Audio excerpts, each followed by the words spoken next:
Ini udah yang ketujuh. Apa kabar nih peserta sekalian? Terima kasih banyak sudah bergabung bersama kita di sore hari ini. Untuk topik MSK Studium Generale yang ketujuh ini itu adalah tentang knee osteoarthritis, a new imaging approach. Nah, yang akan membawakan topiknya kali ini adalah Dr. Marcel yang sudah bergabung bersama kita. Selamat sore, Dr. Marcel. Selamat sore, suara saya jelas kah? Jelas, jelas terdengar dong. Hmm. Ini Iya lagi dok. di perjalanan atau di mana? Kenapa dok? Bukan sambil nyetir kan? Enggak kok dok. Bukan sambil Enggak dok, nyetir kan? iya. Ini aman kok dok, tangannya bebas, nggak sambil mikir. Udah siap dok buat presentasi? Oke, siap. Nah, silakan dokter. Baik, mohon konfirmasi apakah tayangannya udah terlihat atau belum? Hmm. Sudah terlihat dok. Baik, terima kasih Dokter Alia dan selamat sore kepada sejawat sekalian, para pemirsa Jakmus ya, atau apa namanya nggak tahu. Eh, kita ketemu lagi pada Studium Generale yang ketujuh kali ini, edisi kita yang ketujuh, di mana pada kesempatan ini kita akan mendengarkan atau mereview atau mungkin refresh kembali pengetahuan kita dalam berbagai aspek dalam bidang musculoskeletal imaging. Dan dalam hal ini, topik yang akan saya bawakan adalah yang mungkin lebih bersifat sebagai update dari apa yang selama ini sebelumnya kita sudah ketahui. Ya. Eh, eh, Topiknya ini adalah mengenai osteoartritis pada hinu, di mana artritis ini radiografik. Tetapi sebenarnya setelah sekian tahun berjalan, tentu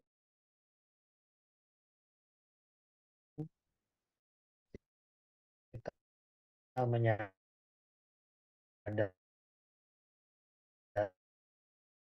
bahwa tidak mungkin begitu-begitu saja. Saya yakin dalam praktek sehari-hari juga banyak kali ketemu, ya. Eh, dan tentu prevalensinya makin meningkat seiring dengan usia. Ya. Dan dalam hal ini di Indonesia sendiri, kalau menurut data dari setidaknya dari tempat saya bekerja di RSCM itu pada tahun 2022 saja itu bisa setahun itu bisa lebih dari 1.200 kasus ya, lebih dari 1.200 kasus. Jadi sangat banyak, ya, sangat banyak. Dan dalam 1.200 kasus ini juga tentunya menyebabkan ini seolah-olah menjadi sesuatu yang sangat rutin. Dan kalau rutin biasanya kita jadi meleng ya. Biasanya sifat manusia begitu. Kalau udah terlalu sering terpapar, lama-lama terus kita jadi kadang lupa apa yang sebenarnya perlu diwaspadai. Ya, karena saking terlalu banyaknya volume pemeriksaan. Nah, eh, dalam hal ini tentunya bukan hanya dalam hal diagnostik, tetapi juga dalam hal penilaian seberapa berat OA-nya tersebut yang sering dinyatakan dengan grading Caldron-Lawrence yang nanti akan saya paparkan lebih lanjut. Nah, eh, meskipun demikian juga ada data dari berbagai literatur dalam hal ini dari sejawat rheumatologi. Data ini saya peroleh, ya, yaitu radiographic OA, artinya OA yang terlihat secara X-ray. Ya, dibandingkan dengan yang OA yang memang bergejala klinis, ternyata itu pada umur di atas 45 tahun itu 28% versus 17%. Jadi artinya ada kasus-kasus di mana kalau di foto itu kita akan bilang itu OA padahal nggak ada keluhan. Nah, ini yang juga agak-agak menarik untuk menjadi perhatian kita. Jangan sampai nanti kita menjadi overdiagnosis ya. Karena kita sedikit-sedikit begitu mudah bilang, oh padahal nggak ada gejala ya. Karena memang ada satu hal yang kita tidak boleh lupakan sebenarnya, yaitu klinis. Karena OA itu adalah diagnosis klinis. Osteoartritis adalah diagnosis klinis dengan khasnya adalah usia di atas 45 dan ada nyeri sendi yang terkait dengan aktivitas, kekakuan sendi kurang dari setengah jam, ada krepitus pada saat pergerakan, ada tumbuhan tulang, ya. Nah, dan lain-lain ya. Nah, eh, jadi sebenarnya mau radiologinya bilang OA ataupun bukan, atau mau dibilang normal sekalipun, selama klinis sudah terpenuhi syarat ini, pastinya pasien sudah akan ditangani sebagai OA. Ya. Jadi kalau emang begitu, untuk apa kita lakukan pemeriksaan ini? Untuk apa kita lakukan imaging kalau seperti itu kondisinya? Yaitu peranan imaging di sini adalah bukan untuk mengamini, melainkan untuk nomor satu, menilai perubahan struktural yang ada. Seperti apa perubahan strukturalnya? Dan tentunya untuk menilai juga dalam kurun waktu berjalan, memonitor perubahan atau progresivitas penyakitnya, perburukan gambaran anatomisnya. Ya. Dan juga kita perlu mengetahui kadang-kadang ada OA yang tidak khas atau atipikal, yaitu misalnya OA sekunder yang terjadi, degenerasi yang terjadi akibat ada kelainan lain sebelumnya.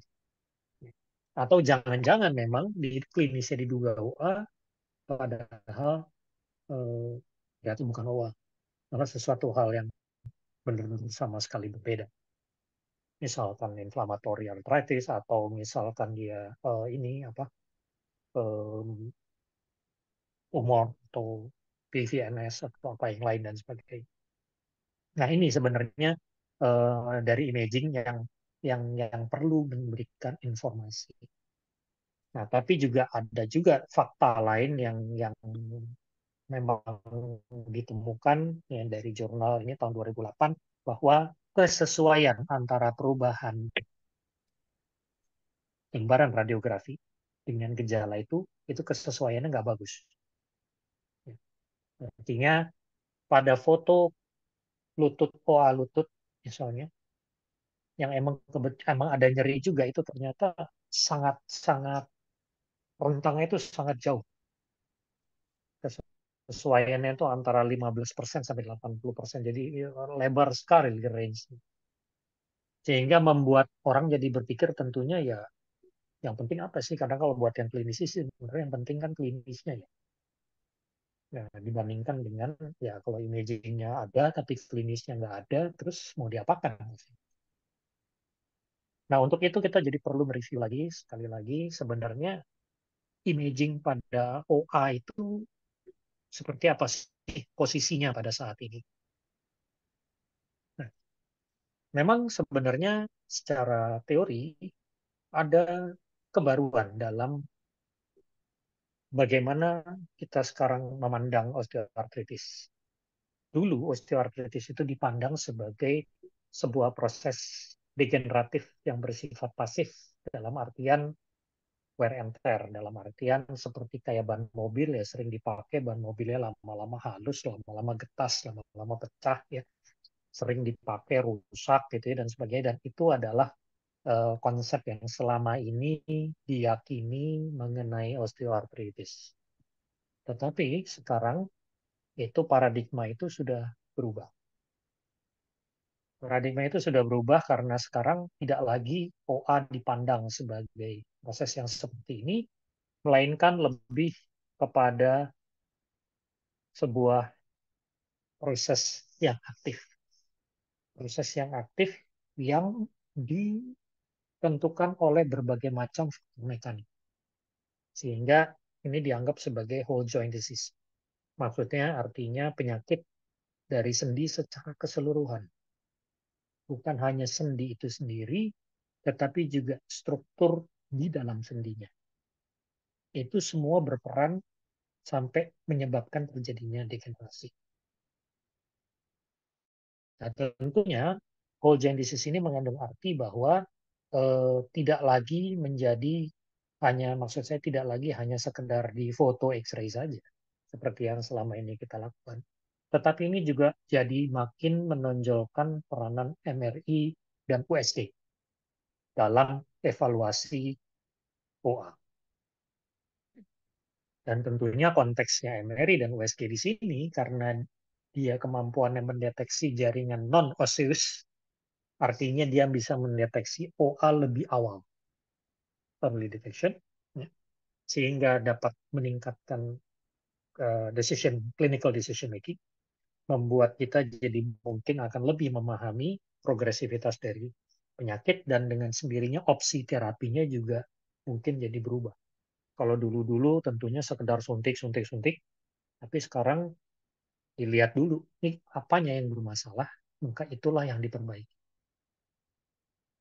Nah, tapi rasanya tentunya kita tetap perlu mereview lagi ya, sebenarnya eh, X-ray-nya itu selama ini yang kita lakukan bagaimana sih kalau kita mau menilai berdasarkan pemeriksaan yang paling sederhana dulu ya. Tentunya biasanya yang dilakukan adalah AP dan lateral, dan AP-nya idealnya memang dilakukan AP weight bearing. Ya. Kenapa weight bearing? Karena tentunya yang menjadi fokus dalam X-ray antara lain adalah penyempitan celah sendi, dan penyempitan celah sendi itu dapat tidak terlihat kalau sendi itu tidak diberikan beban. Nah, oleh karena itu, idealnya dalam posisi berdiri. Nah, meskipun demikian, kita tahu anatomi tibial plateau itu rada-rada nyeleneh, ya, agak-agak unik sedikit. Sehingga pada posisi yang berdiri biasa seperti ini, sebenarnya itu tidak, gambar itu tidak terambil secara tangensial. Sehingga kita biasanya akan melihat femur itu overlap dengan tibial plateau, sehingga kita jadi sulit untuk mengatakan ini celah sendi menyempit atau tidak. Nah, oleh karena itu dari perkumpulan osteoartritis itu merekomendasikan proyeksi yang posterior anterior flex view, ya, seperti gambar yang di kanan, di mana lututnya nempel ke detektor dan tungkainya fleksi 45 derajat pegangan. Jadi ini agak-agak mirip sebenarnya dengan tunnel view ya. Cuma bedanya tube X-ray-nya, arah sinar X-nya menyudut 10 derajat terhadap bidang horizontal. Dari sini, maka kita akan mendapatkan gambaran yang sangat baik antara kedua tulang femur dan tibia. Kita melihat celahnya ini dan dengan mudah kita bisa melakukan pengukuran dari celah tersebut ya. Nah, ini adalah yang dianjurkan sebenarnya saat ini. Meskipun belum banyak diterapkan dari berbagai institusi kesehatan. Nah, ada juga institusi lain, ini saya lihat dari ada yang mempublikasikan pada tahun 2020, dia membuat semacam template atau apa ya istilahnya, dia pakai akrilik yang kemudian dia bentuk sehingga kaki itu tinggal dipaskan saja di sini udah langsung akan dapat flex view, ya, fixed flex view dengan tube X-ray-nya menyudut ini seperti tadi ya. Dalam posisi seperti ini udah di set sedemikian sehingga kaki itu 45 derajat sekitar terbuka ke arah luar gitu, ya. Lututnya pahanya nempel pada akrilik itu di sini ya. Dengan sendirinya kita akan dapat melihat gambaran femur dan tibia yang tidak superposisi satu dengan yang lain. Nah, tapi tentunya kita tahu bahwa informasi dari imaging itu banyak. Tidak hanya sekedar ukur-mengukur, ya. Melainkan juga yang penting justru selalu adalah evaluasi kualitatif. Evaluasi kualitatif apa yang biasanya kita temukan? Yang tentunya anak-anak suka yang dari dulu memang paling banyak disebut-sebut adalah pembentukan osteofit marginal. Ya. Osteofit marginal tentunya adalah artinya pertumbuhan tulang atau osteofit yang terjadi di tepi dari sebuah sendi. Nah, kadang-kadang orang memang utamanya melihat kalau foto genu tuh bilang osteofit itu pasti yang dilihat adalah yang di dari femur dan tibia. Tetapi tidak harus di situ karena kita tidak boleh lupa bahwa dalam lutut itu juga ada sendi femoropatelar yang terlihat pada proyeksi lateral dan pada proyeksi skyline. Bisa orang mengalami perubahan degeneratif femoropatelar dengan femorotibianya normal. Demikian juga sebaliknya, femoropatelar nggak apa-apa, femorotibianya. Atau malah dua-duanya, kalau udah parah banget ya. Dua-duanya, baik femorotibia maupun femoropatelar. Ya tentu banyak banyak kausanya. Dan biasanya orang kalau dia ada nyeri di femoropatelar, itu keluhannya utama pada saat dia dari posisi duduk bangun atau dari jongkok berdiri. Sakitnya pada saat itu. Tapi begitu udah jalan nggak apa-apa. Nah sebaliknya, kalau yang OA femorotibia, dia biasanya nyerinya justru pada saat dia berjalan, pada saat dapat WP. Ya, apalagi selain marginal osteofit, tentunya ada sklerosis subkondral. Jadi kita lihat di daerah di bawah dari kondral itu lebih sklerotik dibandingkan di bagian yang lain karena di situ dapat stres yang berlebih karena kartilagonya udah tipis atau bahkan hilang. Sehingga tulang yang normal tentu akan berespon membuat tulang baru di situ sehingga kita melihat ada peningkatan densitas di subkondral. Dan juga bisa terlihat ada kista subkondral. Sebenarnya ini tidak lain tidak bukan karena ada kerusakan mekanik, mungkin mikrofraktur yang melibatkan kartilago dan korteks subkondral, sehingga cairan sinovium itu masuk ke dalam area tulang subkondral ya. Jadi sebenarnya ini adalah suatu pseudosis ya, karena bukan sis sesungguhnya. Kalau sis sesungguhnya kan dindingnya epitel dan cairannya itu dihasilkan dari dindingnya. Ini bukan, ini sebenarnya adalah rongga di subkondral yang akibat cairan sinovium itu hipotesisnya adalah cairan sinovium yang masuk ke area tulang subkondral. Nah, yang penting yang lain adalah penyempitan celah sendi. Ya. Penyempitan celah sendi ini setidaknya menggambarkan kalau kita bicara sendi lutut misalnya adalah ketebalan kartilago, baik kartilago pada os femur maupun pada os tibia, dan juga struktur yang membuat dia stabil atau membuat dia balance ya. Dalam hal ini adalah meniskus kalau di genu. Ya. Dengan sendirinya kita bisa mengasumsikan apabila terdapat penyempitan celah sendi, femorotibia pada fotogenu misalnya, tentu ada masalah pada tulang rawan dan kemungkinan juga meniskusnya. Ini adalah hal yang tentunya sering kita perhatikan, misalnya contoh pada gambar ini, bahkan sedemikian sehingga os femur dan os tibianya itu sampai saling bertumbukan. Apa pada femoropatelar ini kita juga lihat permukaan tulang patella dan trochlea femur ini sudah hampir bertemu satu dengan yang lain, yang menunjukkan adanya penyempitan celah sendi dan besar kemungkinan kartilagonya sudah hilang barangkali. Dan kita tahu ya kartilago itu tembus sidang X. Ada ini. Yang kita bisa lihat di situ adalah kerusakan yang bisa kita lihat di situ adalah kalau kartilesnya hilang dengan sendirinya korteks subkondral itu menjadi satu dengan yang lain. Nah, yang lain lagi tentunya yang bisa kita temukan adalah adanya osteochondral loose bodies. Loose bodies di sini sebenarnya adalah tidak lain tidak bukan adalah fragmentasi kartilage karena kartilage itu serpihan-serpihan kartilage yang rusak yang terlepas itu akan berenang di dalam kapsul sendi dan dia bisa bertumbuh karena pada dasarnya kartilage itu mendapat nutrisi secara imbibisi biasanya melalui imbibisi dari korteks tulang subkondral atau dalam konteks ini adalah imbibisi langsung dari cairan sinovium.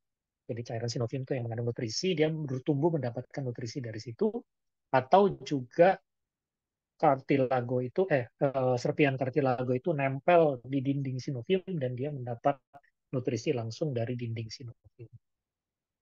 Nah tentu osteochondrolus bodies ini apabila menjadi besar, apalagi kalau jumlahnya banyak, itu bisa akan menyebabkan nyeri ya karena dia akan bertubrukan dengan tulang-tulang yang bergerak ya pada saat pergerakan atau bahkan dia juga bisa menyebabkan locking sendinya jadi seolah ngunci gitu ya sehingga menjadi keluhan pada pasien yang membuat pasien itu datang untuk berobat. Nah, tentunya juga tidak boleh dilupakan pada OA genu itu juga bisa sekali dijumpai fraktur.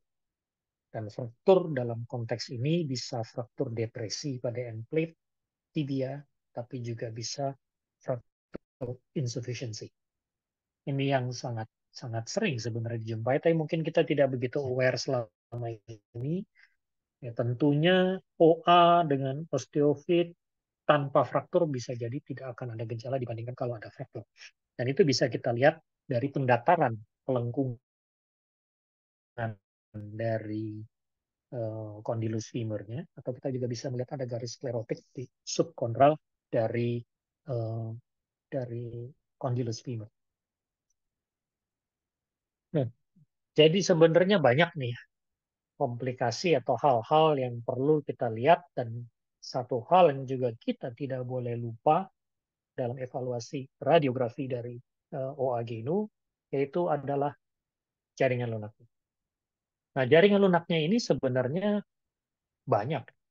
Artinya bukan hanya jaringan lunak dalam kaitan ligamen, tapi kalau dalam sendi lutut, misalnya femorotibia, jaringan lunak ini termasuk juga adalah jaringan lunak proyeksi meniskus.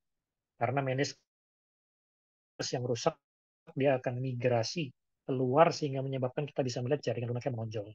Seperti contoh yang digambar ini, pada proyeksi AP-nya kita lihat jaringan lunaknya menonjol di sini. Ya, tidak heran karena sendinya juga udah menyempit sampai tabrakan sehingga pasti struktur meniskusnya pindah keluar. Ya. Dan itu kadang bisa terlihat dengan jelas pada foto polos.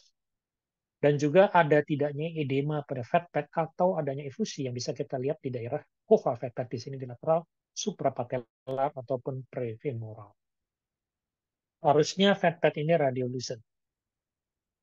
Nah, dalam keadaan abnormal, dalam hal terjadi OA, kerusakan kartilage, maka lemak itu bisa kejepit. Dan lemak yang kejepit itu sangat nyeri, sangat simptomatik. Inflamasi, dan dengan sendirinya begitu dia edema, maka radiolusensi lemak di suprapatellar fat pad, vulva fat pad, prefemoral fat pad ini juga semuanya jadi hilang. Jadi tidak lucent lagi karena secara struktural dia akan terisi oleh konten cairan yang bertambah, sel-sel radang masuk di situ, sehingga lusensinya akan berkurang, densitasnya menjadi sama seperti densitas otot-otot dan tendon yang ada di sekitarnya. Nah, itu yang terjadi. Dan tentunya bisa juga fatnya itu hilang karena cairan itu banyak ngumpul di suprapatellar di sini, bisa juga sehingga dia kelihatan menjendol di sini seperti menonjol itu soft tissue-nya, yang tidak lain tidak bukan itu adalah efusi yang timbul pada kondisi ini. Nah, tentunya itu menyebabkan nyeri, sinovitis, dan juga nyeri yang bisa memberikan keluhan pada pasien. Dari situ kita tahu bahwa yang sering disebut-sebut di sini adalah evaluasi seberapa berat, yaitu dinyatakan dengan skala Kellgren-Lawrence. Saya yakin banyak sejawat tahu ini, baik klinisi maupun dokter spesialis radiologi, tetapi saya pribadi kurang begitu senang dengan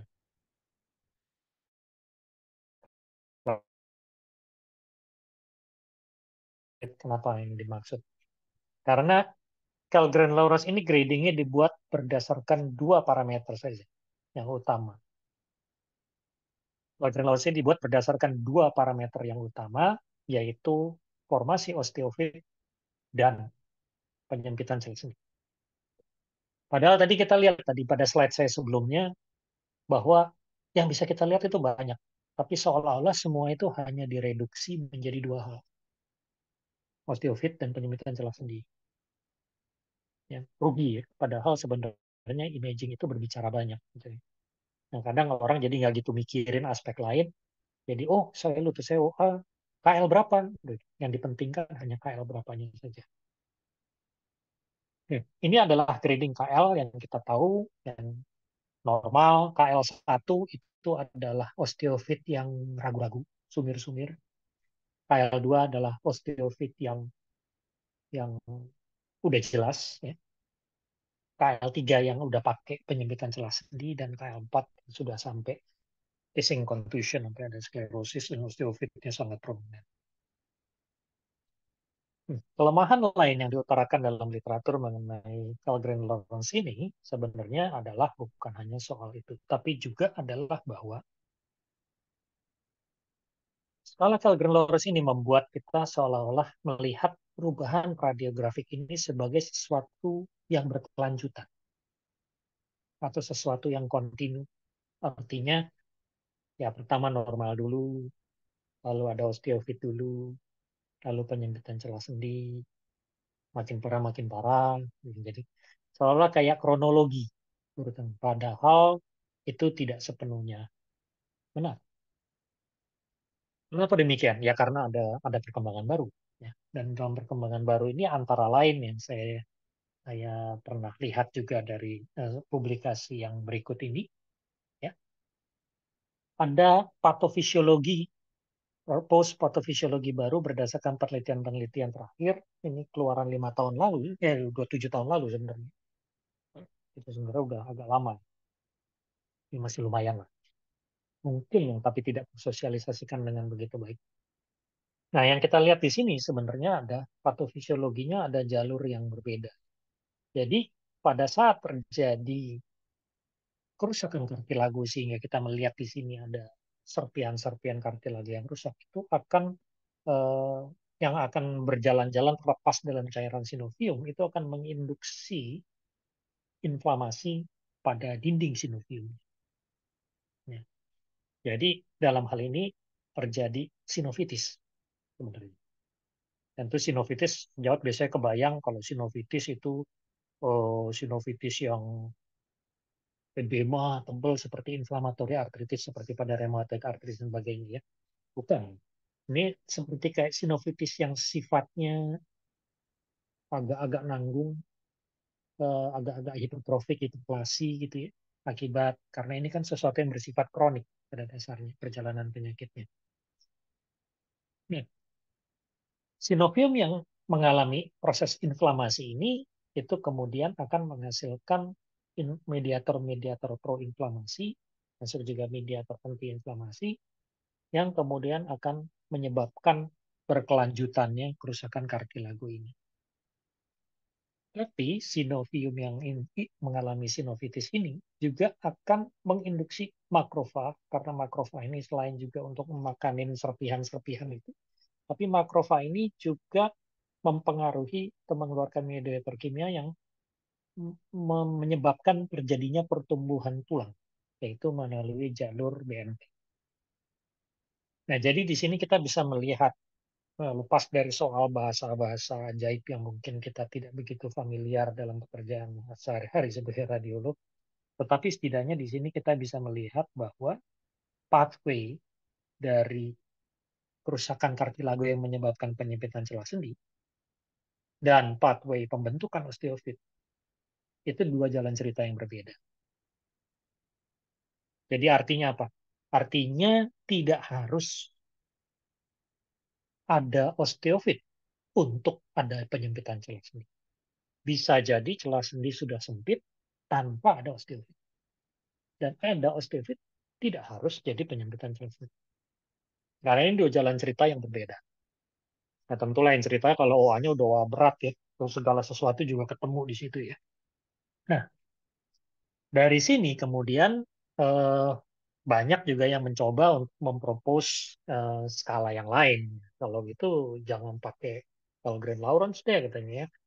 Dan juga ada yang mencoba untuk lebih spesifik seperti perkumpulan osteoartritis itu ORC, itu dia sampai membuat atlas ya. Jadi kita tinggal nyocokin ke atlas.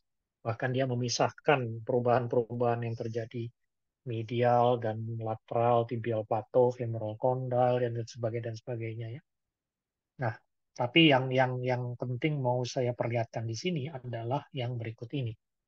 Ini jadi yang saya maksud bahwa joint space narrowing atau penyempitan celah sendi itu tidak harus ada osteofit. Ini contohnya seperti pada gambar ini dan di bawah adalah corresponding MRI-nya. Pada potongan koronal, barang yang sama. Di sini kita lihat bahwa ada meniskus yang normal di sini yang bentuknya segitiga. Yang ini yang saya tunjuk. Ini celah sendi yang bisa dianggap normal, tidak menyempit, dan ini celah sendi yang menyempit. Dan kita lihat bahwa di sini meniskusnya sedikit displace ke lateral atau ke perifer, maksud saya. Sehingga kalau kita tarik garis imajiner yang menghubungkan os femur dan tibia, kita lihat meniskusnya udah keluar dari barrier itu. Ya, karena ada kerusakan dan kita lihat juga di sini kartilagonya lebih tipis bagian ini. Ya, bagian ini kartilagonya lebih tipis di sisi ini yang saya tunjuk, sehingga juga dengan sendirinya kartilagonya juga keluar. Gitu.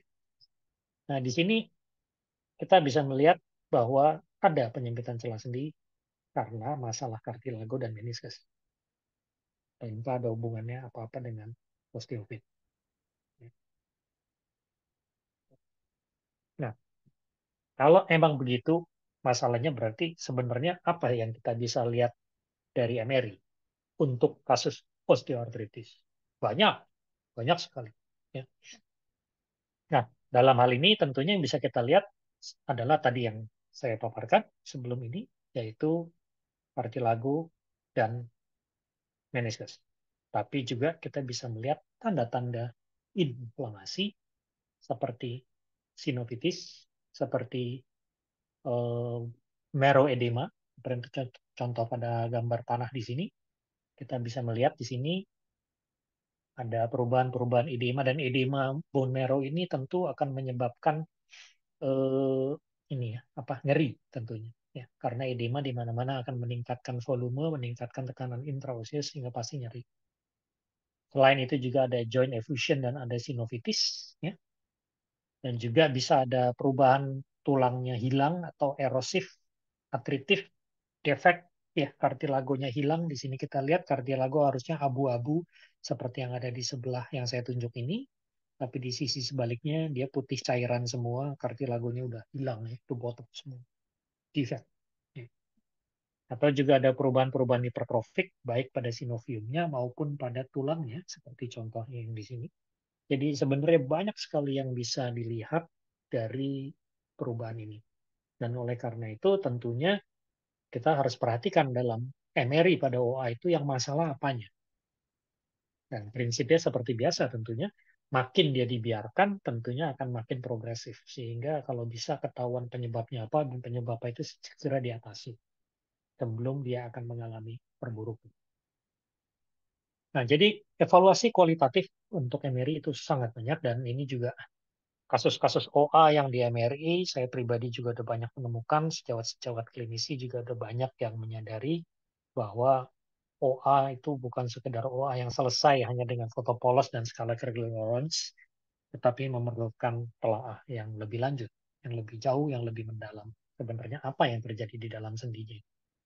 Lepas dari soal pasien mau ditata laksana atau tidak, tapi acap kali pasien itu membutuhkan penjelasan kenapa dia nyeri. Kadang-kadang itu yang penting karena pasien yang menolak pengobatan pun jadi setidaknya bisa memahami penyakitnya dan apabila dia memahami maka dia bisa juga mendapat edukasi aktivitas apa yang boleh dan tidak boleh dan sebagainya. Sehingga membantu dia juga dalam mencegah progresivitasnya kalau dia tidak mau mendapat terapi yang lebih agresif ya. Nah, tentunya evaluasi MRI bukan hanya dengan kualitatif tetapi juga secara kuantitatif. Kalau kita lihat di sini, MRI ini juga sekarang sudah banyak yang mempropos ya, upaya-upaya untuk mengkuantitatifkan evaluasi MRI dari masing-masing komponen identifikasi. Bayangkan sebanyak itu ya. Sebanyak itu komponen-komponennya yang harus diidentifikasi satu-satu dan dikasih scoring satu-satu. Nah, oleh karena itu, evaluasi kuantitatif ini tidak banyak terpakai pada aplikasi klinis sehari-hari, tapi lebih kepada research. Ya. Meskipun yang banyak digunakan selama ini adalah yang 2011 MOOCs gitu ya, MOOCs. Masih ada yang menggunakan blocks, tapi ada juga yang pakai MOOCs ya. Udah agak jarang yang pakai Worms. Kalau yang baru lagi ada yang MOCART ya, yang belum masuk di sini. Nah, tapi sebenarnya eh, kembali kalau kita bicara soal OA geni, maka semua penilaian ini sebenarnya menyoroti hal yang relatif mirip. Kalau sejawat sekalian bisa lihat di sini, semua bicara mengenai sinovitis, ya atau dengan itu. Tapi istilahnya semua memberikan perhatian pada sinovitis. Dan yang kedua, semua rata-rata juga memberikan perhatian pada kartilago. Dua hal ini yang menjadi fokus karena tentunya orang beranggapan ini jadi berpengaruh kepada tata laksana maksud saya. Apabila masalah kartilago dan masalah sinusitis ini segera diberesin, maka bukan tidak mungkin kita bisa sangat signifikan menghambat progresivitas dari OA. Jadi kalau kita mau memperhatikan bagaimana evaluasi sinusitis pada OA, maka tentunya MRI akan sangat berpengaruh dalam tahap awal karena masih baru sinusitis, masih baru joint effusion ya. Dan ini dalam early phase dari OA biasanya X-ray-nya pun juga normal gitu ya. Oleh karena itu X-ray normal biasanya memerlukan imaging lanjutan ya untuk melihat unsur non-osseousnya. Dari situ kita bisa melakukan evaluasi yang lebih mendalam. Nah, temuan ini juga berkorelasi ya dengan nyeri dan derajat beratnya. Sinusitis dan OA ya ada korelasinya yang bagus. Ya, itu kalau yang tadi yang saya bilang radiografi, X-ray OA genu saja itu korelasinya atau konkordansinya dengan klinis nggak bagus. Kalau yang ini malah korelasinya bagus. Ya. Dan dengan sendirinya ini sinusitis ini dan efusi ini jadi menjanjikan nih secara penelitian untuk menjadi tanda atau marker ya, untuk memperlihatkan atau menduga ada tidaknya perubahan struktural ataupun prognosis klinis yang lebih lanjut ya. Tapi tentunya ini masih memerlukan penelitian lebih lanjut yang lebih komprehensif dan jangka panjang. Seperti apa sih kita mengevaluasi sinusitis pada OA? Tentunya seperti biasa, kalau kita evaluasi sinusitis OA pastinya akan menggunakan kontras, di mana pada gambar sebelah kiri kita melihat ini adalah penampang lintang dari genu, di mana kita melihat ada patella di sini dan ada femur ya, yang di sini, dan tanda bintang ini adalah cairan sendinya. Dan di sini kita bisa melihat yang sebelah kanan ini adalah pemberian kontras, maka yang tanda panah putih ini adalah dinding sinovium yang menyangat kontras, sementara yang abu-abu di dalam ini adalah cairan efusi. Ya, di sini kita melihat tebal sinoviumnya, normalnya tidak setebal ini, normalnya tipis sekali. Ya. Nah, ini biasanya memerlukan kontras untuk melakukan pemeriksaan ini. Tetapi ya, ini semata-mata sejauh bisa lihat bahwa secara volume sebenarnya ini mungkin barang yang sama ya kalau kita ukur tebal ini dan tebal ini. Jadi sebenarnya masalahnya dari non-kontras ini adalah dia tidak bisa membedakan putihnya cairan dan putihnya edema sinovium.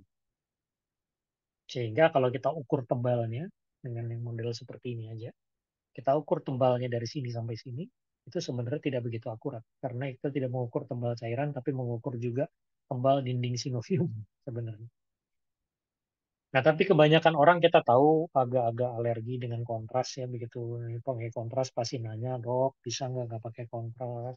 Kenapa? Takut disuntik ya, atau ya mahal ya, alasan yang paling sering ya.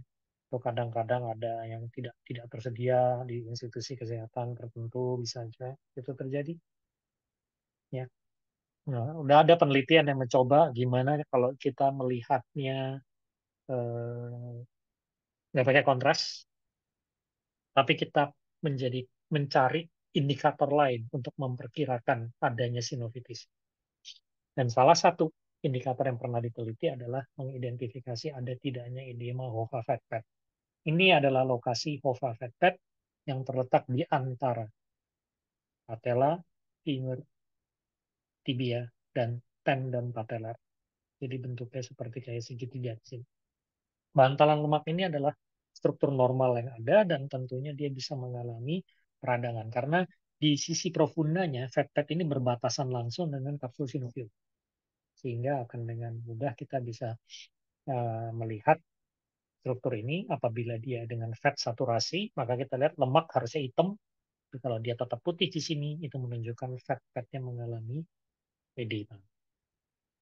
Ya, tetapi ini masih dalam tahap penelitian dan sepanjang yang saya tahu hasilnya kurang begitu bagus juga karena ini masih tidak bisa menyingkirkan kemungkinan kausal lain seperti infeksi, trauma, fat impingement, lemak kejepit ya, fat yang kejepit. Itu semua bukan kaitannya ke OA, tapi itu tentunya jadi masalah dengan spesifisitasnya. Jadi ini masih upaya-upaya lebih lanjut ya, untuk mencari surrogate nanti dari simfitis. Nah, yang lebih eh, maju dan lebih menonjol dalam evaluasi dengan MRI itu adalah kartilago. Karena dengan evaluasi kartilago dengan sekuen-sekuen MRI yang sekarang ini, kartilago itu bisa kelihatan dengan amat sangat baik. Ya, bisa lihat di sini dengan sekuen fat saturasi di sini, ini pada potongan koronal dan potongan sagittal. Di sini kita lihat ada kartilago yang warnanya abu-abu ini, dan di sini kelihatan ada defek di sini. Dan ini kalau kita lihat dari bidang sagittalnya, ini barangnya, kita lihat dan dengan mudah bisa diukur mana ya kerusakan kartilagonya tuh berapa kali berapa gitu. Nah ini menunjukkan bahwa dengan kemajuan teknologi MRI sekarang, maka sequence ini bisa membedakan mana putihnya cairan dan mana kartilago. Jadi mereka tidak sama. Ya, tentunya karena normal memang berbeda. Yang satu cairan bebas, sementara yang satu cairan yang ada di dalam cartilage, intra cartilage matrix. Nah, dari situ berkembang berbagai macam variasi gambaran dari kerusakan kartilago yang tentunya mungkin dapat berperan atau menentukan tata laksana. Menurut literatur bisa macam-macam modelnya. Bisa cuma sekedar kontusio kartilagonya. Bisa juga dia apa ya istilahnya kalau secara awam bilangnya grepes-grepes atau dia fibrilasi. Dan fibrilasi ini kadang di permukaannya saja atau kadang bisa sampai deep gitu. Atau bisa juga delaminasi dalam artian kartilagonya itu terkupas dari tulang. Atau bisa juga flat, jadi dia pernah kayak kepotong terus terkupas. Ya. Atau fissure itu terpotong doang kayak di iris pisau gitu. Jadi kayak tipis satu aja seret di sini gitu. Ya. Dan bisa juga dia lepas ya. Atau contusion, osteochondral injury juga sebutnya. Atau dia ambles disebut osteochondral infection. Atau bisa juga lepas di sini yang disebut sebagai osteochondral lesion atau osteochondral flake fracture dia juga nyebutnya. Ini bisa tergolong jadi mirip kayak apa tuh osteochondritis dissecans ya. Nih, jadi macam-macam evaluasi kartilagonya dan sekarang itu bisa diperlihatkan dengan baik ya. Misalkan seperti contoh ini yang tadi saya tunjukkan bahwa memang dalam konteks ini sequence yang dianjurkan untuk menilai kartilago adalah sequence proton density atau intermediate fat spread. Itu proton density itu tengah-tengah intermediate. Sementara kalau T2 biasa, biasanya itu tentu akan susah memisahkan antara korteks subkondral dengan tulangnya sendiri. Tulang rawannya sendiri. Ini kan patella ya, dalam penampang lintang. Di sini ada kartilagonya, lalu di bawahnya yang hitam lagi itu ada korteks subkondral, baru bone marrow. Ini yang putih cairan sendiri. Nah, dengan intermediate fat suppress atau proton density, maka ini kartilagonya kelihatan jelas yang abu-abu ini. Sementara korteks subkondral tetap hitam. Cairan tetap putih. Di sini kita bisa melihat permukaan tulang rawannya itu mulus, rapih, dan ketebalan tulang rawannya juga bisa dibilang rapih dan homogen. Dan tentunya evaluasi kelainan-kelainan itu dapat kita lihat seperti yang di sini. Ya. Di sini contohnya kartilagonya mengalami apa ya fissure dengan delaminasi, ya. Fissure dengan delaminasi jadi kayak kopuknya sampai ke bawah sini. Sehingga kemudian kita lihat cairan sinoviumnya sampai masuk ke dalamnya dengan mudah kita bisa lihat di sini. Nah, dalam hal ini tentunya apalagi kalau Teslanya sudah makin bagus ya, seperti gambar yang sebelah kiri, kartilagonya itu mudah sekali kita lihat integritasnya dan strukturnya dan permukaannya bahkan sebegitu bagusnya sampai kita bisa membedakan lapisan-lapisan kartilago dari bagian superficial yang lebih banyak unsur cairan dan bagian profunda atau daerah tight mark yang lebih banyak unsur fibrosisnya. Tapi tidak usah kecil hati karena dengan 1 Tesla aja sebenarnya juga tetap kelihatan. At least bisa mengatakan kartilagonya defect atau tidak. Mungkin tidak bisa ngomong fibrilasi, tidak bisa ngomong yang kecil-kecil gitu yang halus-halus kayak fissure atau edema, tapi at least defect bisa focal full thickness seperti contoh pada gambar ini karena begitu kartilago itu rusak dia akan tergantikan oleh cairan yang warnanya lebih putih, lebih terang dibandingkan dengan kartilago yang masih intak. Nah, ini adalah contoh-contoh yang lain ya. Ini proton density ini dari kasus yang emang benar saya kerjain, ini bukan dari buku, ini kasus yang benar-benar. Jadi kita bisa lihat ini adalah contoh yang normal, ini pakai 3 Tesla kalau yang ini. Ini kita lihat di sini permukaannya mulus ya, kartilago kelihatan homogen, dan dilihat dari potongan sagittal, ini patella dan ini femur dan ini trochlea femur. Yang kita lihat di sini permukaannya mulus, ketebalannya bagus, rata. Ya ini yang normal pada potongan aksial dan sagittal.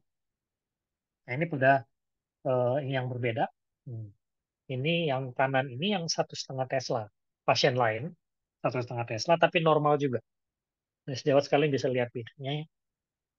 Memang nggak secantik yang 3 Tesla, tetapi diagnostik cukup lah. Ya, artinya tidak sampai membuat kita salah diagnostik. Ini adalah contoh-contoh yang masih normal kartilago. Ya. Dan ini kalau kartilago yang sudah rusak, ini 1,5 Tesla. Ya. Kita lihat di sini sudah ada kerusakan di permukaan ini, tapi tidak sampai dalam. Tapi kerusakan yang mencapai daerah tight mark atau daerah profunda, yang udah dekat korteks subchondral itu yang bagian sini, aset medial dari patelanya. Ini yang udah makin hancur-hancuran strukturnya. Yang lebih parah lagi tentunya adalah yang udah sampai seperti ini. Ya. Ini benar-benar dilakukan sisa hanya di faset lateralis, sementara di mid faset dan medial itu juga udah hampir ini udah nggak ada mid faset. Medial mungkin ada sisa sedikit yang ini. Tapi kita bukan hanya lihat kartilago yang rusak, tapi kita juga bisa melihat ada edema dan kerusakan di tulang subkondral. Dan ini biasanya pasiennya akan sangat nyeri. Ini temuan yang bisa dibilang sering sekali ketemu pada OA. Sering sekali. Dan tentunya proton density itu jauh lebih mudah memperlihatkan. Ini pada potongan sagittal, sebelah kiri yang normal dan sebelah kanan kita lihat di daerah ini, trochlea femurnya. Kita lihatnya ada sepotong kartilago di sini, terus dia hilang di sini. Terisi oleh cairan dan kemudian ada lagi di sini. Ini dengan berbeda dengan yang ini. Ini contohnya masih ini. Trochlea femur. Nah, ini juga contoh yang lain. Ini daerah femoral notch. Kita lihat di sini kartilagonya beserta tulang subkondralnya juga edema dan ambles ya. Kayak osteochondral impaction tadi disebutnya. Ada yang disebut juga osteochondral fracture atau osteochondral lesion atau osteochondral injury. Ya, macam terminologinya. Yang sebelah kanan ini memperlihatkan bahwa pada keadaan tertentu T2 fat set juga bisa. Jadi nggak harus proton density juga. Kadang-kadang T2 fat set juga bisa. Ya, cuma tetap masih lebih bagusan pakai proton density. Jadi artinya dan dengan ini juga kita bisa lakukan pengukuran malah. Jadi kita ukur berapa kali berapa. Kalau di negara-negara lain sebenarnya model kayak gini, interceptnya atau treatmentnya itu adalah dengan melakukan cartilage repair. Udah banyak bahan-bahan yang dipropose sebagai bisa menjadi substitute dari cartilage per arthroskopi. Ya, jadi ibarat kata kalau kita lihat di lantai itu ada ubin pecah kan biasanya kan satu petuk itu kemudian dilepas kemudian diganti ubin baru itu kan ini juga gitu. Ini ada yang rusak di situ satu petuk itu nanti dipotong dirapihin pinggir-pinggirnya terus dipasangin substitute dan kemudian nanti bisa dievaluasi lagi. Itu kalau yang di negara lain. Di negara kita setahu saya belum ada yang bisa melakukan sampai situ. Di negara kita yang banyak sekarang berkembang adalah injeksi stem cell dengan harapan cartilage-nya bisa numbuh lagi di bagian yang defect itu. Apakah cartilage bisa numbuh lagi? Theoretically bisa, asalkan daerah tight mark-nya masih utuh. Daerah tight mark itu daerah yang paling profunda karena di situ yang dibuat cartilago. Tapi kalau botoknya udah sampai habis ke tulangnya itu biasanya sudah nggak begitu ngefek lagi. Tapi kalau masih ada tight marknya, diharapkan masih bisa numbuh lagi. Nah, itu tentunya injeksinya dilakukan di intraartikuler. Jadi sebenarnya stem cell yang disuntikan itu berenang-renang di dalam cairan sinovium. Jadi dia berefek kepada semua bagian kartilago, ya. Dan tentunya tapi masih memerlukan penelitian lebih lanjut, ya. Tentunya tidak ada satu obat yang mujarab di mana-mana, karena kita juga tentu perlu tahu lebih banyak stem cell jenisnya yang mana, berapa banyak disuntiknya, dan adakah keadaan-keadaan tertentu yang membuat nggak gitu ngefek. Misalnya apakah pasien yang diabetes sama dengan pasien yang tidak diabetes misalnya, atau pasien yang punya gangguan hematologi, ya. Apakah sama efeknya? Misalnya ambil contoh macam-macam kan. Hal-hal yang masih perlu diklarifikasi lagi, sehingga juga stem cell kita tahu sebenarnya masih banyak yang masih dalam proses penelitian. Nah, tentunya kalau udah lihat kartilagonya rusak ya udah gampang selesai masalah di situ. Tapi kalau kartilagonya intak, maka belum tentu dia benar-benar normal. Artinya kita masih harus mencari tahu, bisa jadi kerusakannya itu terjadi subseluler. Kerusakannya itu terjadi pada level yang nggak terlihat secara morfologi. Tapi sebenarnya udah ada, karena ini trennya sekarang ini kan deteksi dini, ya.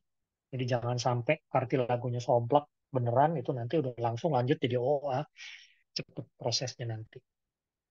Oleh karena itu berkembanglah evaluasi biokomposisi dari kartilago. Di sini ada banyak macam teknik, tapi yang paling sering dilakukan adalah yang tissue mapping. Tissue mapping ini yang paling sering dilakukan, yaitu dengan pada prinsipnya dia melihat kandungan cairan di dalam kartilagonya.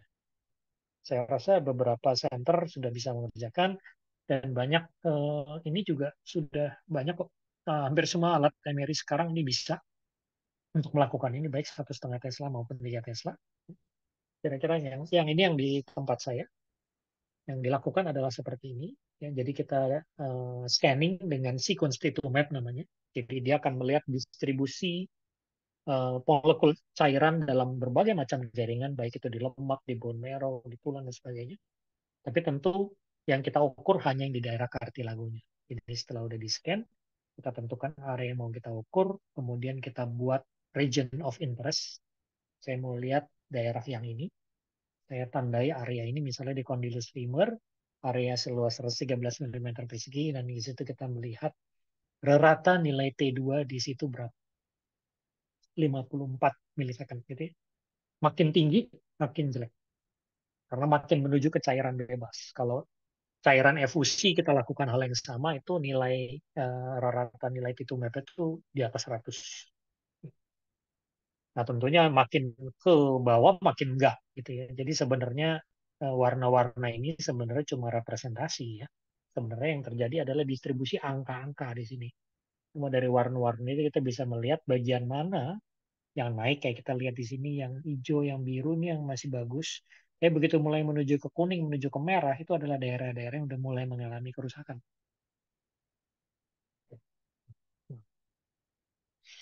Nah, dari situ kita bisa melihat ini sudah mulai ada tanda-tanda kerusakan awal atau belum. Jadi tentunya adalah yang nomor satu morfologi dulu. Kalau kita lihat proton density cartilage utuh, baru kita pergi ke sini. Tapi kalau dari awal kartilagonya sudah hilang, ya tidak perlu lagi pemeriksaan T2Map. Kenapa? Ya kartilagonya udah hilang. Apa yang mau diukur? Ini diukur pada kartilago yang masih sehat. Prinsipnya demikian. Nah, bagaimana dengan modalitas yang lain? Tentunya tadi sudah di depan sudah saya sampaikan bahwa penggunaan ultrasonografi sekarang juga makin banyak. Dan tentunya kalau kita bicara, oh, maaf, kalau kita bicara kartilago, tentunya agak susah ngomong kartilago dengan USG.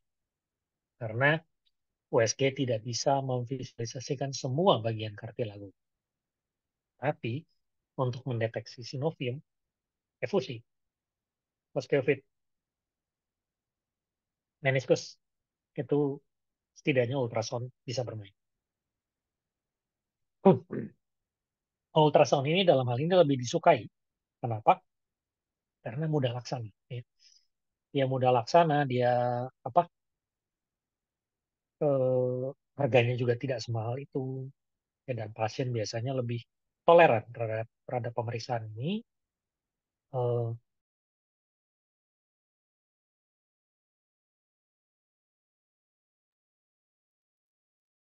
Khususnya kalau pasiennya klaustrofobik atau karena satu dan lain hal nggak bisa di MRI karena ada pacemaker dan sebagainya.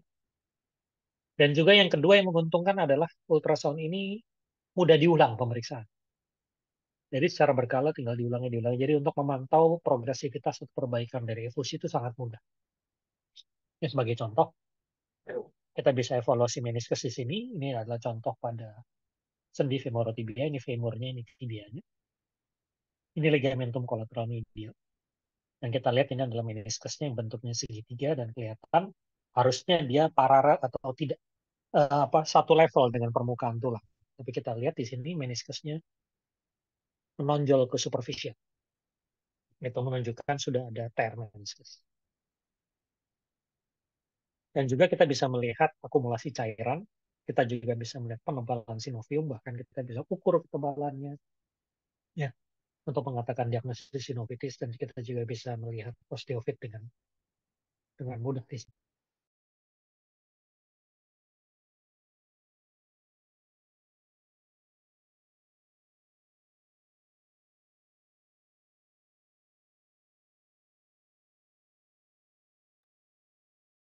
Jadi kira-kira demikian yang bisa saya sampaikan sebagai perkembangan saat ini.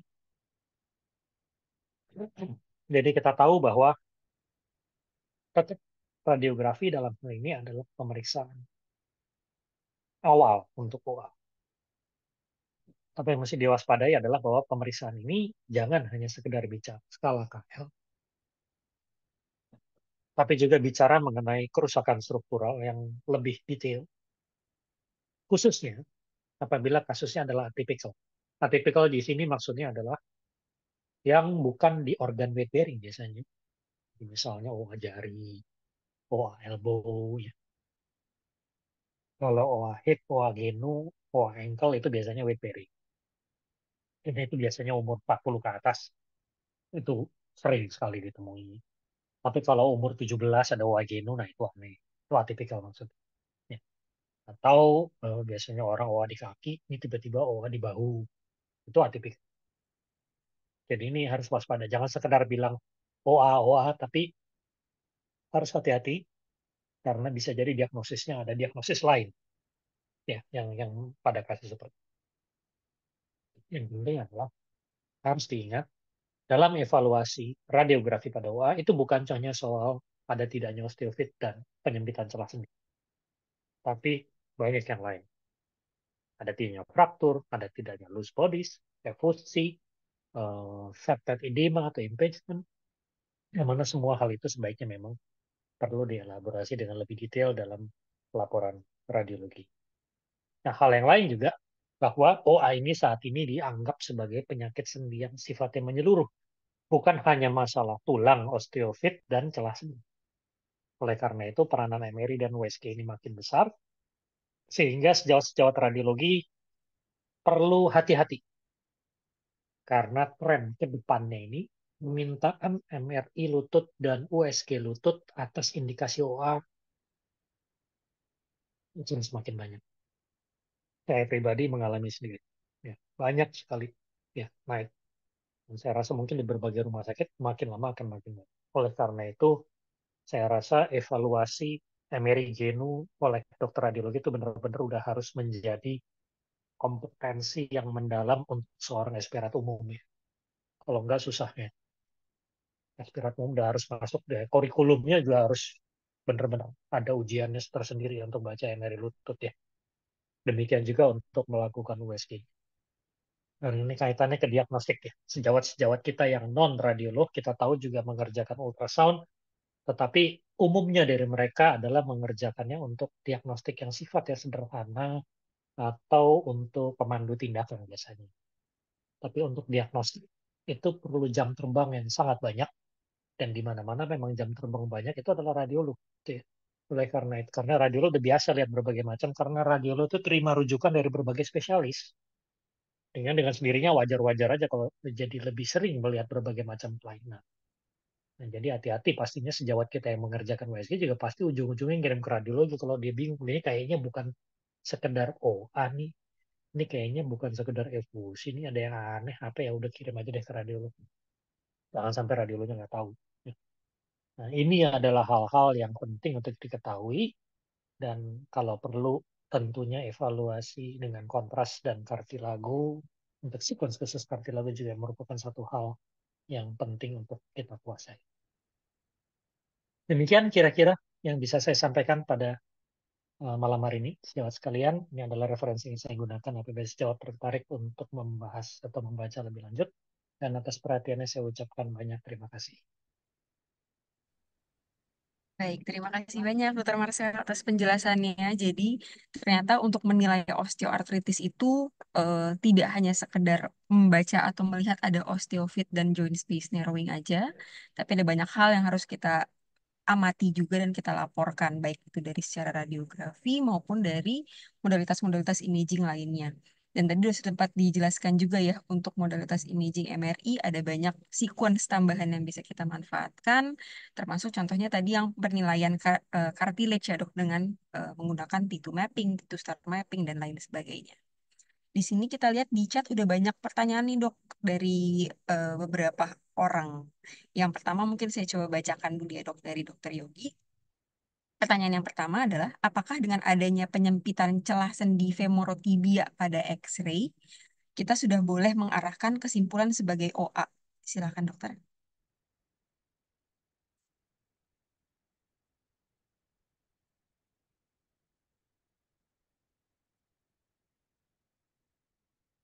Halo, Dokter Marcel.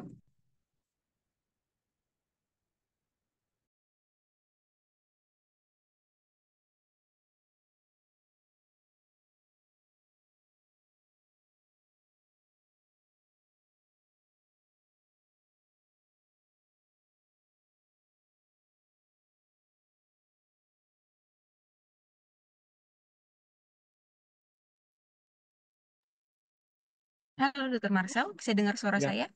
putus. Iya, tadi sempat kelempar ya dok. Oke. Iya dok, jadi tadi yang pertanyaan pertama, apakah kalau kita ketemu penyempitan celah sendi femorotibia pada X-ray, kita langsung bisa mengatakan itu diagnosis OA dari foto polos? Bagaimana dokter?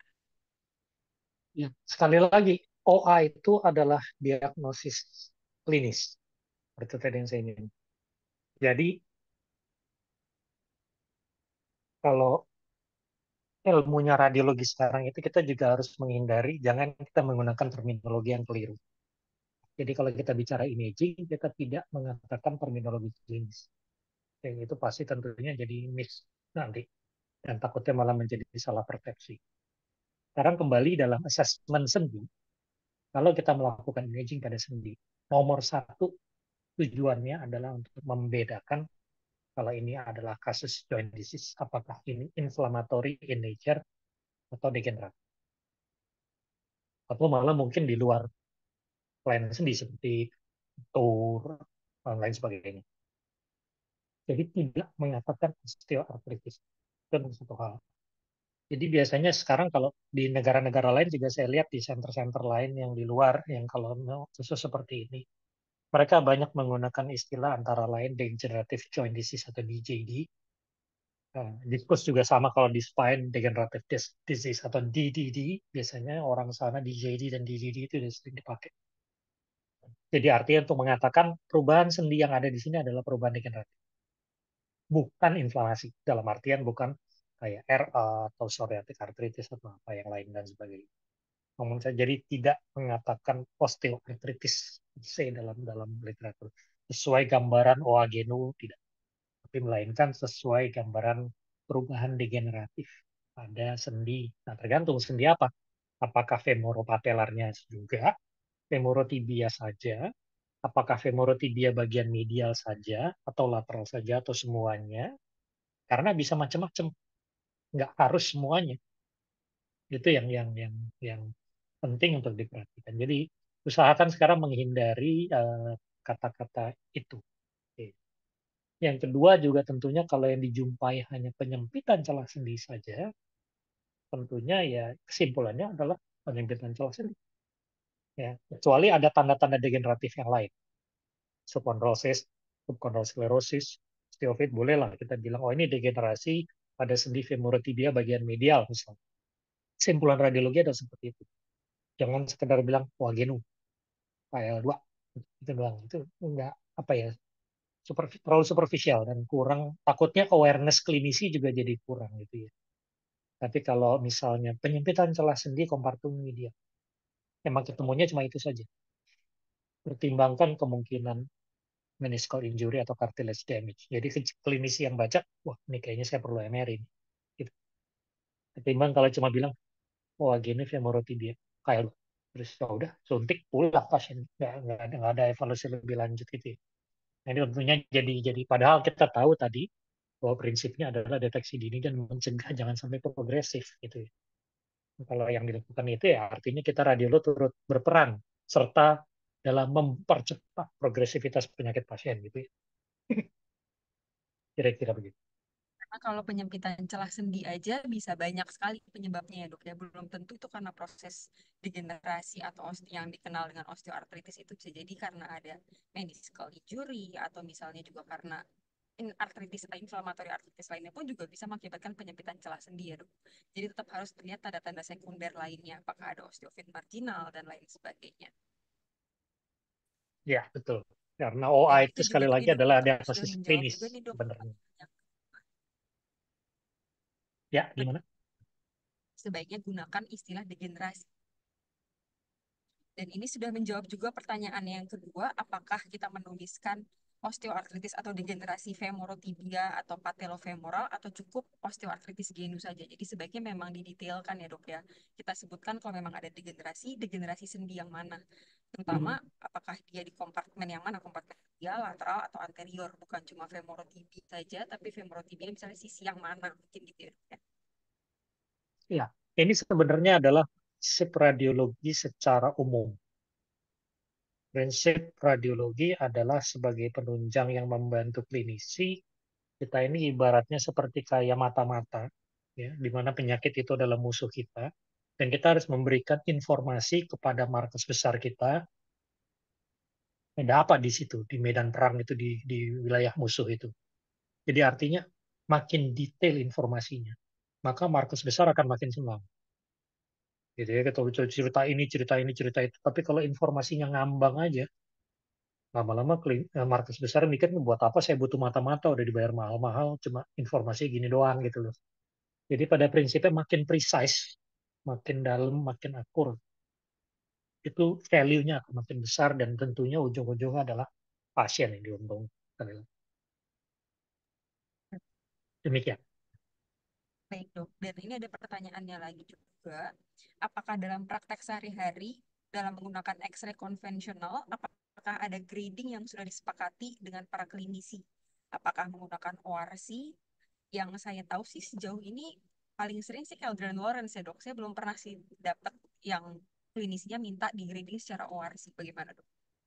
Eh, Memang meskipun tadi yang saya sampaikan bahwa Calgary Lawrence itu ada kelemahannya itu tadi dia seolah-olah berasumsi seperti perubahan itu sifatnya sekuensial. Tetapi karena alasan kepraktisan dan kemudahan laksana, untuk aplikasi Calgary Lawrence masih tetap dipakai. ORC dianggap lebih kompleks sehingga lebih banyak digunakan memang untuk research. Ya. Kecuali mungkin di rumah sakit center yang khusus OA, ya saya nggak tahu apakah di Indonesia itu ada yang seperti itu. Kalau di luar sih ada. Tetapi ya demikian kondisinya. Tetapi sekali lagi itu bukan berarti kita terjebak hanya memberikan informasinya itu saja gitu ya sekali lagi. Lalu dari radiologi sifatnya selalu harus ada added value. Ya, harus memberikan sesuatu yang secara klinis sebelumnya belum diketahui gitu ya. Itu prinsip utamanya. Jadi memang untuk hal grading masih saat ini pakai Calgary Lawrence karena aspek kemudahannya itu. Ada lagi pertanyaan lain? Baik. Ini berhubung masih tentang X-ray ya dok ya. Ada pertanyaan juga nih tentang untuk foto genut pakai X-ray proyeksi AP. Apakah ada istilah coronal subluxatio sendi tibiofemoral dok? Pertanyaan. Coronal, pada foto polos proyeksi AP. Apakah ada istilah coronal subluxatio sendi femorotibia atau tibiofemoral? coronal subluxasi. Saya nggak pernah dengar istilahnya. Nah, saya juga jujur nggak pernah dengar sih dok, tapi mungkin kalau subluxasi sendi femorotibia ya bisa-bisa aja ya dok, nilai dari proyeksi X-ray proyeksi AP ya bisa-bisa saja ya dok ya. Ya, coronal yang dimaksud coronal subluxasi. Apa ya maksudnya? Mungkin dia subluxasi ke arah medial atau lateral barangkali ya. Ya, saya nggak pernah dengar penggunaan istilah itu. Terus terang. Betul. Karena mungkin kalau dari Kellgren Lawrence yang grade 4 kan memang salah satu kriterianya ada subluxasi ya dok. Dan sudah ada subluxasi dari sendi femorotibianya. Mungkin itu kali ya dok. Iya, tapi istilah coronal itu yang bikin saya bingung karena istilah coronal sagittal axial itu kan istilah MRI bukan istilah X-ray. Gitu kan saya nggak Baik, tahu itu sumbernya dari mana. baik dok. Ada Ini lagi? mungkin pertanyaan terakhir kali dok ya. Ada satu lagi, mengingat kita sudah 1 jam lebih. Pertanyaan dari Dokter Tirta, apakah sequence GRE pada MRI dapat digunakan untuk mengevaluasi cartilage? Sequence GRE dapat dipakai untuk menggunakan cartilage betul. Itu juga menjadi salah satu alternatif. Ada beberapa sequence lain yang malah dispesifikkan seperti merek MRI tertentu tuh ada yang menggunakan sequence DSS pedes, ada yang pakai sequence medik, ada macam-macam deh. Ada vendor-vendor MRI itu menawarkan berbagai macam karena setiap alat kan kadang-kadang memang punya kekhasannya sendiri-sendiri. Tapi yang secara generik semuanya ada dan bisa dibilang cukup efektif itu adalah yang tadi intermediate signal proton density. Ya, jadi nggak usah repot-repot ya. Kadang-kadang juga itu apa nggak semua radiografer juga masih dengan GRI gitu ya. Kadang-kadang memerlukan ini khusus pengetahuan khusus untuk itu. Tapi Kira-kira apakah ada begitu sih. added value mengerjakan GRE dibandingkan yang PD atau proton density itu atau sebenarnya untuk nilai cartilage cukup sebenarnya dengan proton density aja? Ya, added value dari GRI ada kita juga bisa melihat yang non cartilage-nya ya. Dalam arti kita bisa mengevaluasi sinovium, mengevaluasi ada tidaknya hemosiderin dan sebagainya juga bisa tuh dari GRE. Jadi untuk yang non cartilage-nya mungkin added value. Tapi Baik, tapi biasanya kalau sih yang saya tahu sequence GRE itu agak ada masalah dengan resolusi. hmm, Itunya tidak terlalu tajam gitu. Dia punya resolusi. Cenderung noise ya jadi. Ya, mungkin jadi GRE itu makanya biasanya digunakan pada kondisi khusus saja, tidak menjadi sesuatu yang rutin dilakukan. mungkin kalau dari klinisnya ada kecurigaan ke arah PVNS atau mencari deposit hemosiderin, baru bisa Ya, digunakan sequence GRE juga ya kali ya atau dok ya. ada hemartrosis, misalnya curiga ada perdarahan di daerah sendi atau sekitar sendi, saya itu juga Ya, bisa dilakukan. oke baik dokter. Terima kasih banyak dok sudah menjawab Eh, pertanyaan-pertanyaan Terima kasih ilmiah. kepada semua sejawat sekalian eh, yang sudah menghadiri sesi sore hari ini. Aduh, macet lagi ya.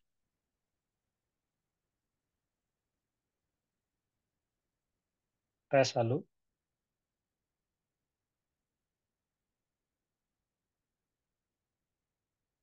Lalu.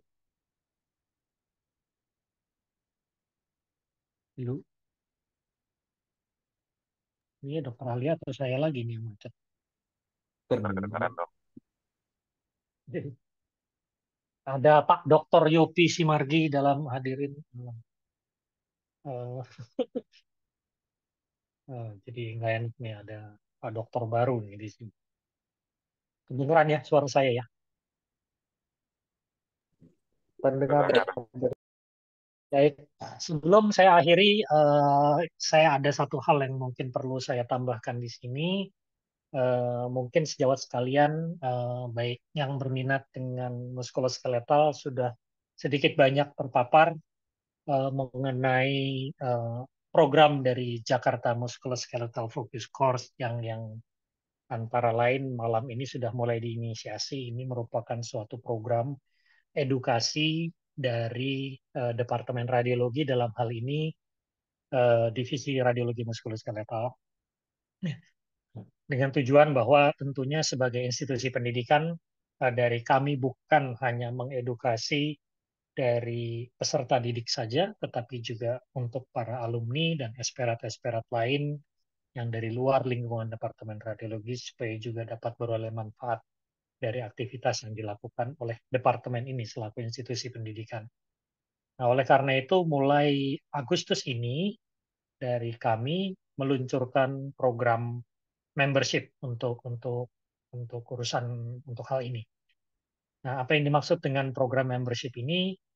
Yang dimaksud di sini adalah ini adalah sebenarnya program di mana yang menjadi anggota dari program ini akan mendapatkan kemudahan yang terutama adalah tentunya dapat mengikuti workshop-workshop yang diadakan oleh Jakmus secara gratis. Gratis, sorry. Diskon 50% maksud saya, bukan gratis. Diskon 50% ini karena ada masukan dari peserta-peserta yang sudah mengikuti workshop kami sebelumnya, katanya terlalu mahal workshopnya, maka oleh karena itu kami mencoba untuk membuat terobosan-terobosan. Ya. Nah, apa sebenarnya jadi Jakmus ini? Jakmus ini sebenarnya itu tadi program yang diinisiasi dari Divisi Radiologi MSK di departemen kami, dan untuk itu kami bekerja sama dengan PDSRI Cabang Jakarta. Jadi ini merupakan program bersama dengan tujuannya adalah untuk nomor satu dokter-dokter radiologi yang bekerja di lingkungan Jakarta dan sekitarnya. Karena ini kita tahu bahwa pembangunan di Indonesia itu kan sangat timpang ya, sehingga dengan sendirinya kota-kota besar itu challenge-nya sangat berbeda dengan di daerah-daerah lain, baik dalam hal peralatan maupun juga dalam hal tuntutan klinisi. Karena di sini juga akan banyak terkumpul di kota besar itu spesialis-spesialis lain yang sudah sampai skala sub bahkan super spesialistik. Dengan sendirinya membutuhkan tentunya layanan radiologi yang mampu menjawab tantangan mereka gitu. Oleh karena itu kami menginisiasi hal ini dan diharapkan memberikan manfaat buat sejawat sekalian. Nah, dengan menjadi member di sini kita lihat bahwa selama ini Jakmus selalu mengadakan workshop rata-rata setidaknya 8 kali setahun. Nah, dalam hal ini kalau Anda menjadi member, Anda bisa mendapatkan 50% diskon tarif. Nah, contohnya apa nih? Di sini adalah yang sekalian saya sosialisasikan program kami yang di akhir tahun ini. Ini adalah program sisa tahun ini, yaitu ada 2 kali workshop USG-MSK untuk lower extremity pada tanggal 18 Agustus dan 20 Oktober. Kemudian ada 1 workshop MRI dengan topik mengenai gambaran korelasi radiologi patologi pada bone tumor pada tanggal 6 Oktober. Yang ini kami bekerja sama dengan sejawat dari dokter spesialis patologi anatomi, sehingga workshop yang ini tanggal 6 Oktober ini akan terbuka untuk dokter radiologi dan dokter patologi anatomi, yang nanti mereka akan berpasang-pasangan untuk melakukan evaluasi tumor-tumor tulang bersama-sama. Nah, ini nanti tanggal 6 Oktober. Dan juga nanti tanggal 24 November akan ada workshop ultrasound lagi. Tapi dalam hal ini kami melakukannya dalam acara Current Update Radiology yang akan berlangsung di IMERI FKUI pada tanggal 24 Oktober yang pengumumannya terpisah. Nah, untuk 2025 ini adalah program-program kami. 23 Februari ada MRI Shoulder, MRI Elbow Wrist tanggal 27 April, MRI Genu 27 Juli, Ankle Foot 20 Oktober, dan untuk USG Upper Extremity dan Lower Extremity pada bulan Juni, Agustus, Mei, dan Desember. Masing-masing program ini registration fee-nya adalah 3 juta rupiah. Jadi kalau sejawat sekalian jadi member, cukup membayar 1,5 juta. Ya. Kita tahu ini adalah instruktur-instruktur yang biasanya terlibat. Ini adalah orang-orang yang di lingkungan Jakarta, anggota PDSRI Jakarta, yang tentunya sudah saya review dan saya evaluasi, yang saya nilai mempunyai pengetahuan, kemampuan, dan pengalaman dalam bidang muskuloskeletal yang di atas rata-rata. Dan kasus yang mereka punya juga banyak. Sehingga saya meyakini mereka-mereka ini akan sangat bermanfaat apabila berpartisipasi, berkontribusi, membagi pengetahuan kepada sejawat sekalian. Jadi apa yang akan Anda peroleh dengan menjadi member? Nomor 1, mendapat diskon 50% dari setiap Jakmus Workshop yang Anda ikuti. Yang kedua, setiap tahun akan mengadakan seminar offline yang disebut sebagai Jakmus Member Scientific Seminar. JAMS dalam hal ini speakernya adalah dari Jakmus dan juga mungkin ada speaker tamu nanti. Yang ini bersifat gratis khusus anggota saja. Ya. Nanti dikasih makan juga, coffee break ya biasa kayak seminar ini. Tapi ini hanya untuk anggota. Ya. Yang lain juga adalah untuk acara MSK Studium General seperti yang pada sore hari ini juga ke depannya ini akan menjadi sesuatu yang bisa dilihat on demand via YouTube, tapi hanya untuk member. Jadi untuk yang non-member mungkin bisa juga mengikuti, tapi ya tidak bisa melihat lagi. Tapi kalau yang member mendadak tidak sempat, tidak bisa hadir, dia bisa lihat lagi besok-besokan. Jadi ini ada on demand, bisa streaming on demand via YouTube tertutup ya, channel tertutup YouTube khusus untuk member. Selain itu juga akan dibuka peluang untuk konsultasi online kepada faculty Jakmus untuk berbagai kasus kelainan yang Anda temui, yang kira-kira Anda ragu nih kira-kira apa mau minta pendapat kedua dari tim kami, dipersilahkan, tapi ini detailnya nanti akan diumumkan langsung kepada member yang bersangkutan bagaimana mekanismenya.